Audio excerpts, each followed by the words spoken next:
The massive hangar of Earth Defense Command's Singapore facility stretched nearly 2 kilometers into the distance, its environment shields casting a pale blue glow over everything below. Admiral Sarah Chen stood at the observation deck, her weathered hands clasped behind her back as she watched the approaching Confederation transport ship. Next to her, Dr. Marcus Rodriguez, EDC's Chief of Engineering, nervously adjusted his glasses. "They're really going through with this farce," Sarah muttered, her dark eyes narrowing as the alien vessel's cargo bay doors began to open. The Confederation had announced their generous gift to humanity 3 weeks ago, a decommissioned warship to help Earth better understand advanced spacefaring technology. The transport's gravity cranes activated, slowly lowering their cargo into the hangar. As the ship emerged from the transport's hold, a collective gasp echoed through the observation deck. The vessel was massive, easily 800 meters long, but its hull looked like it had been used for target practice. Entire sections were blackened, armor plates hung loose, and at least 3 of its engine pods appeared completely dead. "Sweet Mother of Mercy," Marcus whispered, his tablets already scanning frantically. "They can't be serious." Ambassador Xenthra of the Confederation floated down from his ship, his anti-gravity belt humming softly. His iridescent scales shifted color slightly, a sign of amusement that Sarah had learned to recognize and despise over the past year of diplomatic relations. Admiral Chen, the ambassador's translator, rendered his clicks and whistles into smooth English. "The Confederation presents humanity with the TSV Intrepid, formerly one of our most distinguished patrol vessels. We trust this gift will help accelerate your species' understanding of proper spacefaring technology." Sarah forced her face to remain neutral, though her fingers dug into her palms behind her back. The condescension in his voice was clear. This wasn't a gift, it was a message. Know your place, newcomers. The Earth Defense Command is grateful for the Confederation's generosity. She managed, the words tasting bitter. "We will make good use of this opportunity. I'm sure you'll do your best." Xenthra's scales rippled with barely contained mirth. "Though I should warn you, the ship's quantum core was properly decommissioned according to Confederation protocols. I wouldn't want your engineers to injure themselves trying to restart it." Marcus was barely paying attention to the exchange, his eyes locked on his tablet as data streamed in from the initial scans. Sarah caught the slight widening of his eyes, the subtle straightening of his shoulders. She'd known Marcus for 15 years. Something had caught his attention. "Ambassador," Sarah said smoothly, "would you care to join me for a tour of our facility? I'm sure you'd be interested in seeing how we're developing our modest shipbuilding capabilities." As she led the preening ambassador away, she saw Marcus already calling in his team, his fingers flying over multiple tablets. She'd get his report later, away from prying eyes and smug ambassadors. 12 hours later, Sarah sat in her office, staring at the holographic display Marcus had set up. The engineer was practically vibrating with excitement as he cycled through scan after scan of the decommissioned ship. "They think they're so clever," Marcus laughed, a sound Sarah hadn't heard from him in months. "They deliberately damaged surface systems, stripped out control interfaces, and powered down the quantum core to 5% capacity. But Sarah, they have no idea what they've actually given us." He brought up a detailed scan of the ship's power core. "Look at this." Their decommissioning protocols were focused entirely on their own control systems. The actual quantum reactor, it's intact. They're so dependent on their standardized interfaces that they never considered someone might find another way to control it. Sarah leaned forward. "Explain it to me in simple terms, Marcus." "They've given us a Formula One race car and think they've disabled it by taking out the steering wheel," Marcus grinned. "But we don't need their steering wheel. Remember that quantum containment system we developed for the Mars colonies, the one they dismissed as crude but functional. It's perfectly compatible with their core design. We can bypass their control systems entirely." He switched to a structural analysis. "And that's just the beginning. The hull, Those aren't just battle scars. That's metamaterial armor, probably the most advanced we've ever seen. They thought they were giving us scrap metal, but every damaged panel is still actively programmable. We just need to decode the material's quantum structure. Sarah felt a smile tugging at her lips. And how long would that take? Give me 3 months, Marcus said confidently. 3 months and a blank check for resources. We'll keep the outside looking just as beaten up. Let them think we're struggling to get it space-worthy. But inside, his eyes gleamed. We're going to turn their gift into something they never imagined possible.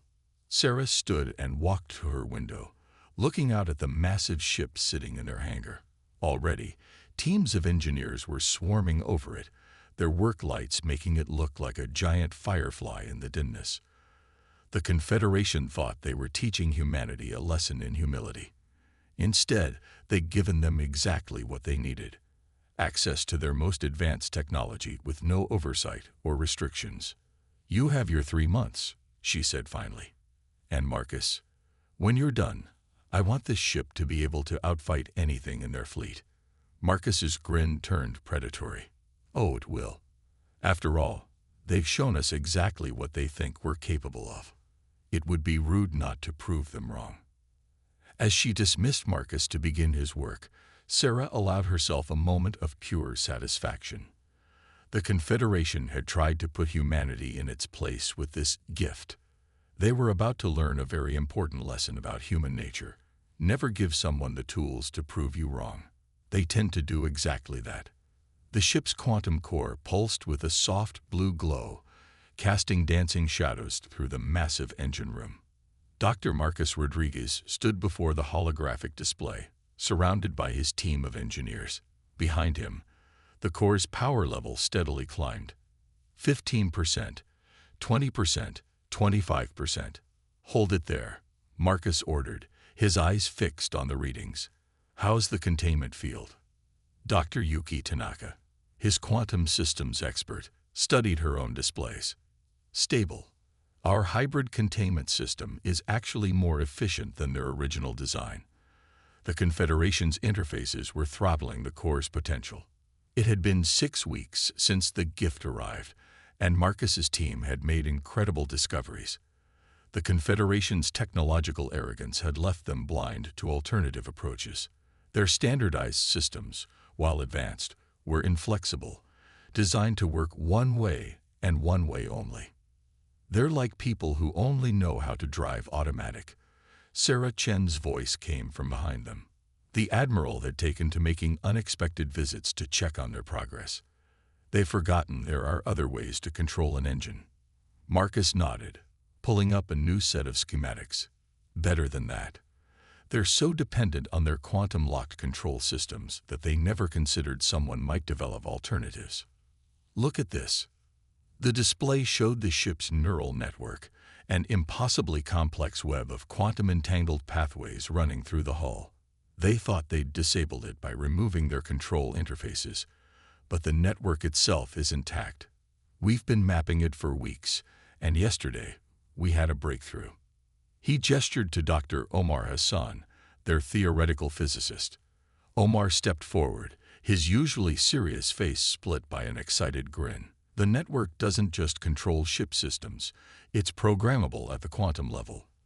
Those battle scars on the hull, they're not damage. They're access points to the ship's quantum architecture. Sarah's eyes narrowed. Explain. The entire hull is made of programmable metamaterial, Omar continued. It can change its properties on command, density, electromagnetic response, even its spatial geometry. The Confederation uses it purely for armor, but that's like using a quantum computer to run a calculator. Marcus took over. We've adapted our quantum computing algorithms to interface with the network. Instead of trying to replicate their control systems, we're teaching the ship to think differently. Watch this. He entered a command sequence. Along the ship's port side, a section of damaged hull suddenly shifted, the metal flowing like liquid before resolidifying in a completely different configuration. What had looked like random battle damage was now clearly a weapon hardpoint. We can reconfigure the entire ship on the fly, Marcus explained. Weapons, sensors, shield emitters, we can make them appear and disappear at will. The Confederation thinks we're struggling to patch holes in their junk heap. They have no idea we're turning their gift into the most adaptable warship ever built. Sarah walked to one of the damaged panels, running her hand over the surface. How much more can it do? We're still discovering new possibilities. Yuki chimed in.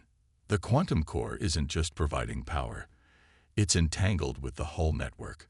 In theory, we could use it to manipulate local space-time. In theory, give us another week, Marcus said confidently. We've already increased power output to 30% without using any of their control systems. Once we finish integrating our containment algorithms, we should be able to push it to 60%, maybe higher. Sarah nodded slowly, her mind already racing with tactical possibilities. And the bridge. Come see for yourself. They took a gravity lift to the command deck.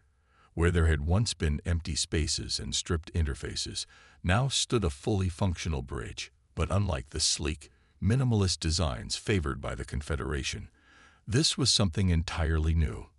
Holographic displays floated at each station, showing ship systems, sensor data, and tactical information. But underneath the high-tech interfaces were physical backup controls, simple, robust, and completely independent of the quantum systems. We can run the entire ship on backup systems if we have to, Marcus explained proudly. No quantum interfaces, no neural network, just pure human engineering. And we've hidden the quantum systems so well that standard scans will only show the backups. As far as anyone can tell, we've cobbled together a primitive control system from spare parts. Sarah sat in the captain's chair, feeling the responsive surfaces adapt to her posture. How long until it's ready for a real test? 3 more weeks, Marcus replied. We're installing the last of our hybrid systems now. Shield generators disguised as hull breaches, weapon ports hidden in structural damage, sensor arrays that look like exposed power conduits. Everything deadly will look broken until the moment we use it. And the quantum core. Marcus smiled, ready to wake up whenever we need it.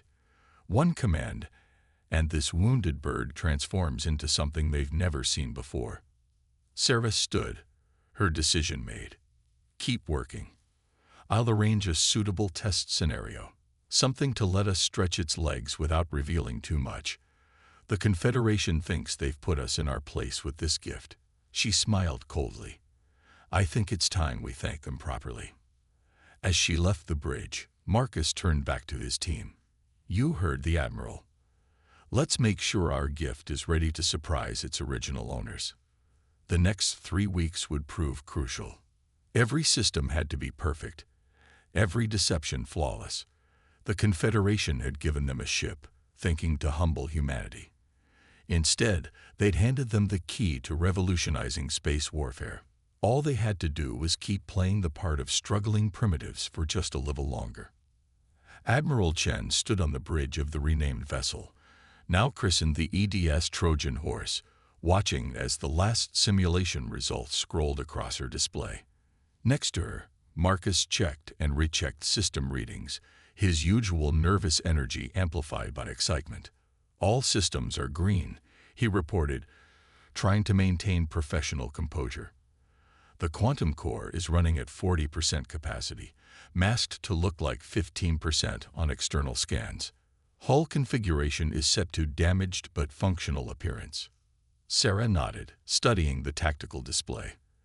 They were positioned along a minor trading route, far enough from Earth to avoid immediate Confederation oversight, but close enough to matter. Recent reports indicated increased pirate activity in the sector, the perfect opportunity to test their ship's capabilities without revealing too much. Status of our Confederation observers, she asked. Lieutenant Maya Patil, at Communications, smiled slightly. Ambassador Xenfer's attaché is still in his quarters, complaining about our primitive life support systems. He's filed 3 reports today about various malfunctions that don't actually exist. Good. Keep him comfortable and confused. Sarah settled into the command chair. All stations, standard patrol pattern. Let's look nice and vulnerable. The Trojan horse moved through space with deliberate sluggishness, its engine signature fluctuating in a way that suggested poor maintenance rather than intentional deception. To any observer, they looked exactly like what the Confederation expected, humans struggling with technology beyond their understanding. The attack, when it came, was precisely what they'd hoped for. 3 ships dropped out of FTL, their designs matching known pirate vessels. Their formation was professional, suggesting military training rather than simple opportunists. Incoming transmission, Maya reported. A harsh voice filled the bridge. Earth vessel, power down your systems and prepare to be boarded. Resist, and we will destroy your ship. You have 1 minute to comply. Sarah allowed herself a small smile. Send no response. Battle stations, but maintain passive profile. Let's see what they do next. The pirate ships spread out, taking positions that would give them overlapping fields of fire. Their leader transmitted again, this time with obvious irritation. This is your final warning. Power down now, or we open fire. Still no response. Sarah ordered.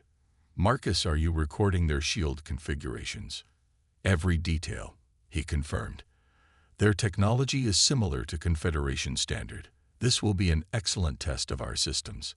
The first shots came exactly as predicted, warning shots across their bow, designed to demonstrate superior firepower without risking serious damage to a potential prize. The energy beams splashed against the Trojan horse's supposedly weakened shields, creating a spectacular light show that suggested near-shield failure. Oh no, Sarah deadpanned. Our shields are failing. How unfortunate. The pirates, encouraged by their apparent success, moved closer. Their next volley targeted the engine sections, trying to disable rather than destroy. The shots hit precisely where Marcus's team had placed their most convincing damage, creating effects that mimicked catastrophic system failures. They're launching boarding shuttles, Maya reported. 2 from each vessel. Sarah leaned forward. Perfect. Marcus, time to show them our first surprise. Keep it subtle. We don't want to reveal too much yet. Marcus's fingers danced across his console. Along the Trojan horse's hull, sections of battle damage shifted microscopically. What had appeared to be exposed power conduits revealed themselves as precisely targeted point defense arrays. The boarding shuttles never knew what hit them. Precisely focused energy beams sliced through their shields as if they weren't there, targeting engines and life support while carefully avoiding crew compartments.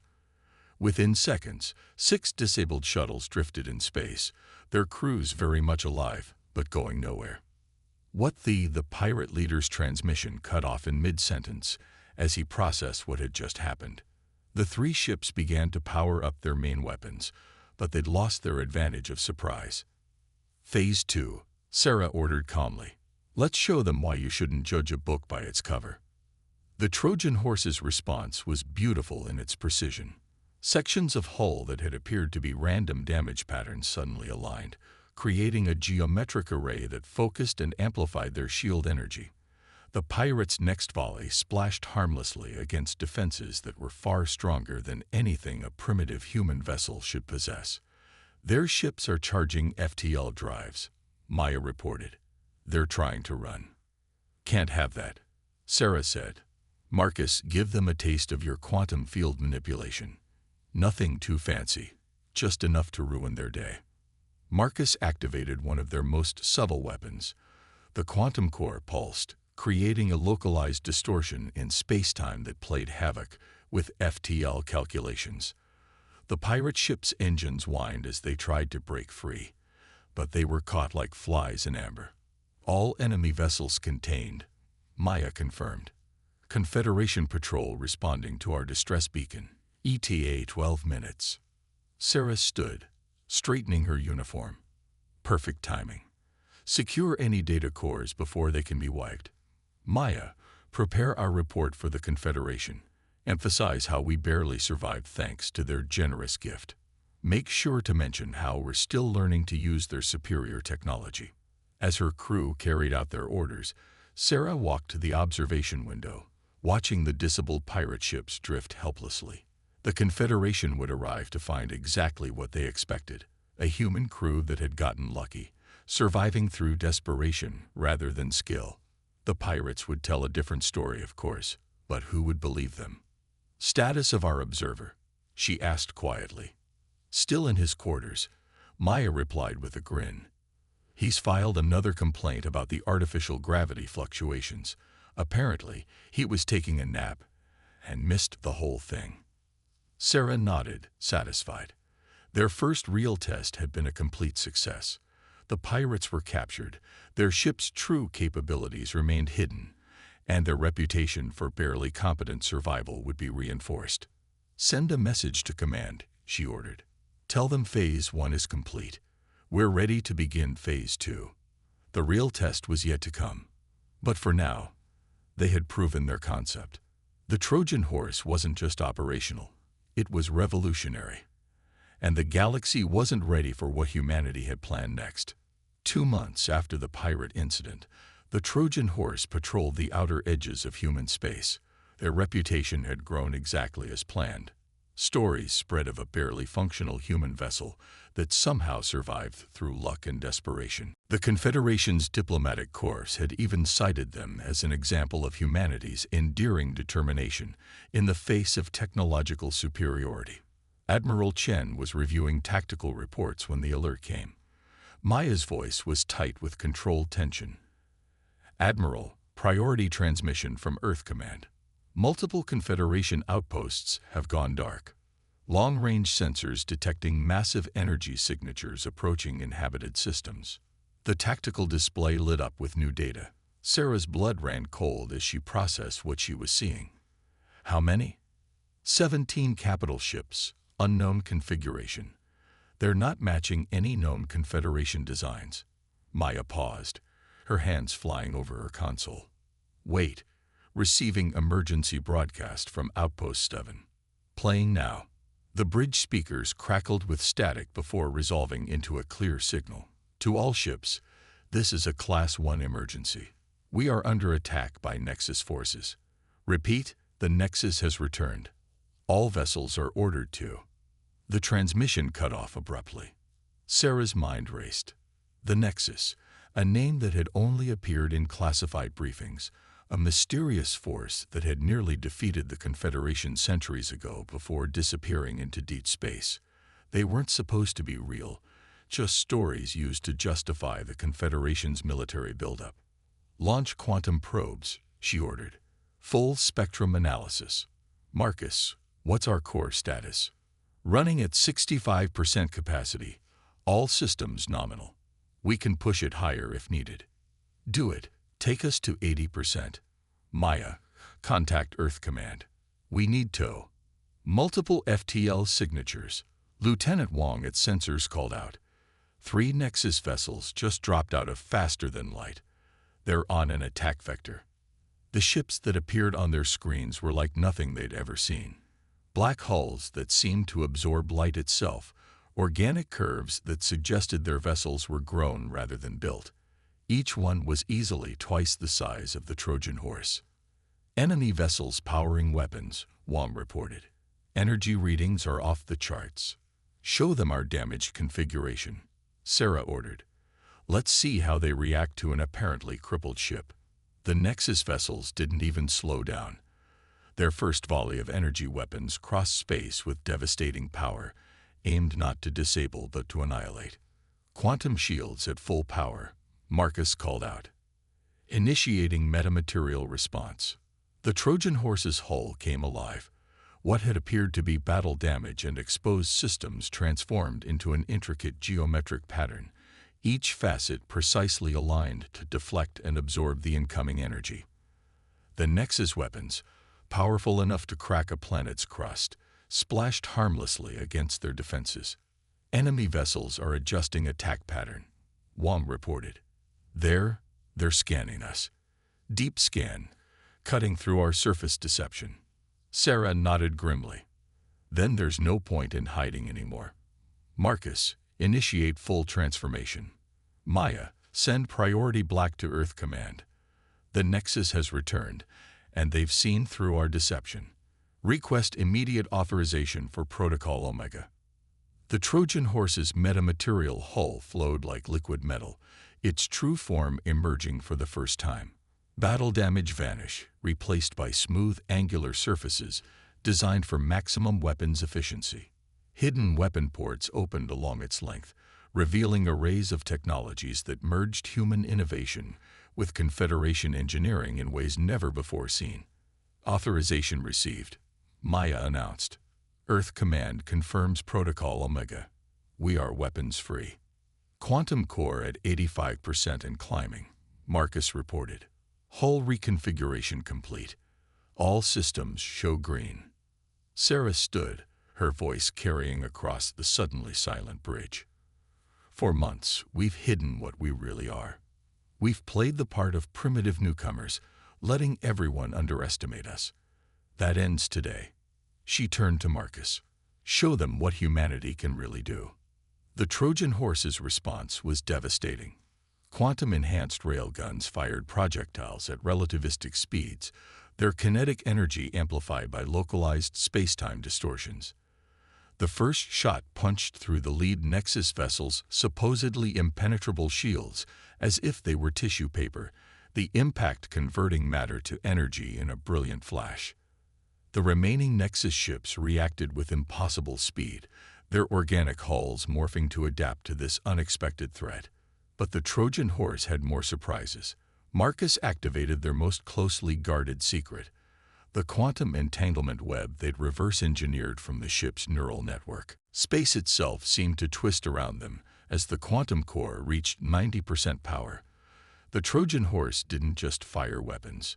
It bent reality itself, creating zones where physics became more suggestion than law. Nexus energy beams curved away harmlessly. Their own shields flickered and failed as space-time fluctuations disrupted their power generation. Enemy vessels attempting to retreat, Wong called out. They're charging their FTL drives. Not this time, Sarah said quietly. Marcus, full power to the quantum core. Show them our final surprise. The core's power level shot to 95% as Marcus activated their master stroke, a quantum field that locked the very fabric of space-time around them. The Nexus ships found themselves trapped in a bubble of altered reality, where FTL travel was mathematically impossible.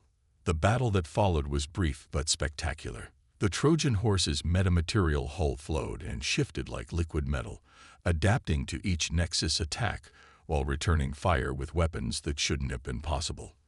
When it was over, 3 Nexus capital ships drifted in space, their organic hulls breached, their crews captured. Transmission from Earth Command, Maya reported. They're mobilizing the fleet. All ships are being recalled to defend core worlds. She paused. The Confederation. They're requesting immediate assistance. The Nexus is hitting them even harder than us. Sarah looked at the tactical display, where more Nexus signatures were appearing at the edge of their sensor range. The real war was just beginning, but humanity had something the Nexus hadn't counted on. A ship that represented the perfect fusion of human ingenuity and alien technology, crewed by people who had learned to think beyond the possible. Send word to Earth Command, she ordered. The Trojan horse stands ready. And tell the Confederation. She smiled grimly. Tell them we're about to show them what their gift can really do. The Confederation's Central Command was in chaos when the Trojan horse arrived. The massive space station's defensive screens flickered under constant Nexus bombardment, while dozens of Confederation warships fought desperately against an enemy they hadn't faced in centuries. Admiral Chen stood on her bridge, watching the tactical display with calm focus. 6 Nexus capital ships had the station surrounded, their organic hulls pulsing with gathered energy for a final devastating strike. The Confederation fleet, despite their advanced technology, was being systematically destroyed. Status of the quantum core? Sarah asked. Running at 98% capacity, Marcus reported, his voice tense but controlled. We've never pushed it this high before. The containment algorithms are holding, but we're in uncharted territory. Ambassador Xanthra's voice crackled over their comm system, the usual smugness replaced by desperate urgency. Earth vessel, withdraw immediately. You cannot hope to survive against these forces. The Confederation appreciates your enthusiasm, but... Admiral, Maya interrupted, we're receiving targeting data from the Confederation ships. They're offering to coordinate their attacks with ours. Sarah allowed herself a small smile. Acknowledge their data, but don't send them our targeting solutions yet. Marcus, initiate Protocol Phoenix. The Trojan horse's metamaterial hull began to shift, not just changing configuration but fundamentally altering its quantum structure. The ship's entire outer layer transformed into a crystalline lattice that channeled and amplified energy in ways that defied conventional physics. My God, Xanthra's voice was barely a whisper. What have you done to our ship? We improved it, Sarah replied simply. Maya, broadcast on all frequencies, including to the Nexus vessels. Let's show them what humanity can really do. The Trojan horse accelerated toward the nearest Nexus ship, its hull now glowing with contained energy. The enemy vessel fired, its weapons powerful enough to crack planets. But instead of attempting to defend against the attack, the Trojan horse absorbed it. The crystalline lattice of its hull captured the energy, channeled it through the quantum core, and amplified it. Core at 100%, Marcus announced. Ready on your command. Sarah stood, her voice carrying across the bridge. Return their greeting. The Trojan horse released the stored energy in a precisely calculated burst. Space itself seemed to bend as the quantum-enhanced beam struck the Nexus ship.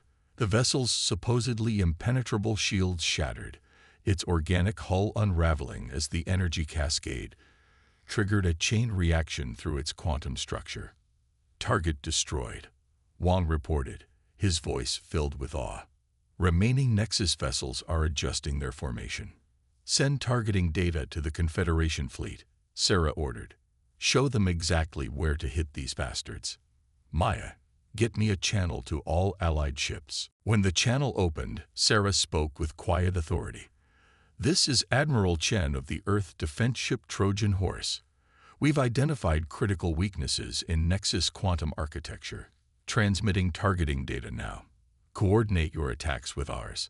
The battle that followed would be studied in military academies for centuries to come.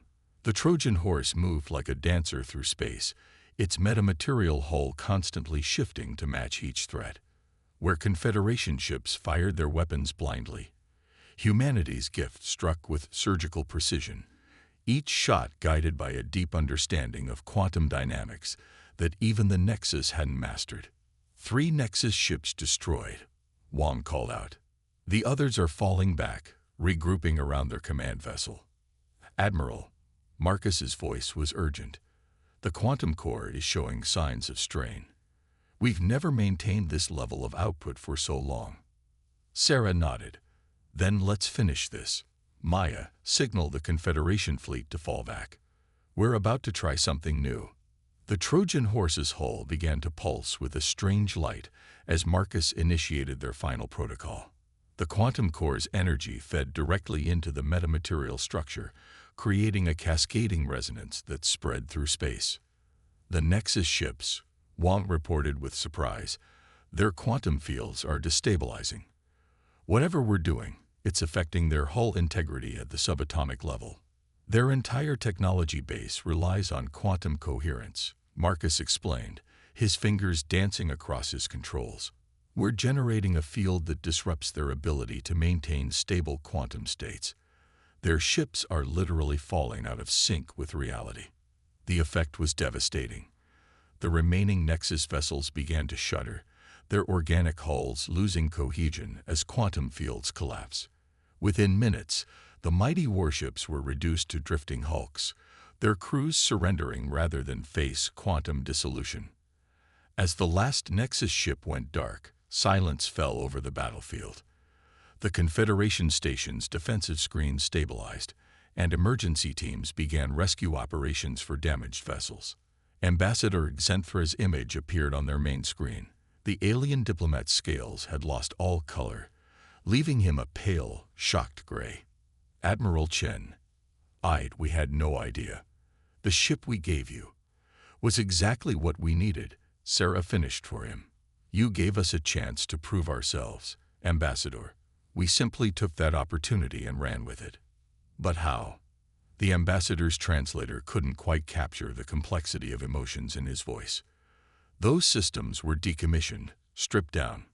You showed us your technology. Marcus spoke up, unable to contain himself any longer. But more importantly, you showed us how you think about technology. That let us see possibilities you never imagined. Sarah nodded. The Confederation builds incredible machines, Ambassador, but you're so focused on doing things the right way that you miss other possibilities. Humanity, we specialize in finding those possibilities. The aftermath of the battle brought changes no one had expected. The Confederation, faced with undeniable proof of human ingenuity, was forced to reassess their attitude toward Earth. The Trojan horse became a symbol of transformation, a reminder that true advancement comes not from following established paths, but from daring to find new ones. As repair crews swarmed over the damaged station, Sarah stood at her bridge window, watching the activity. The ship that had been given to humanity as a lesson in humility had become something more, a bridge between two approaches to technology, and a warning to anyone who thought humanity could be easily dismissed. Orders from Earth Command. Maya reported. They want us to begin sharing our quantum field innovations with the Confederation. Apparently, we're being asked to lead a joint task force to upgrade their entire fleet. Sarah smiled. Send our acceptance. And Maya, make sure to mark all our technical documents as a gift to the Confederation. After all, her smile turned just a bit wicked. It's important to share advanced technology with developing civilizations. The Trojan horse's quantum core hummed softly, its energy now flowing smooth and stable through systems that merged the best of two civilizations. Humanity had proven itself not by following the Confederation's path, but by blazing their own. And the galaxy would never be the same.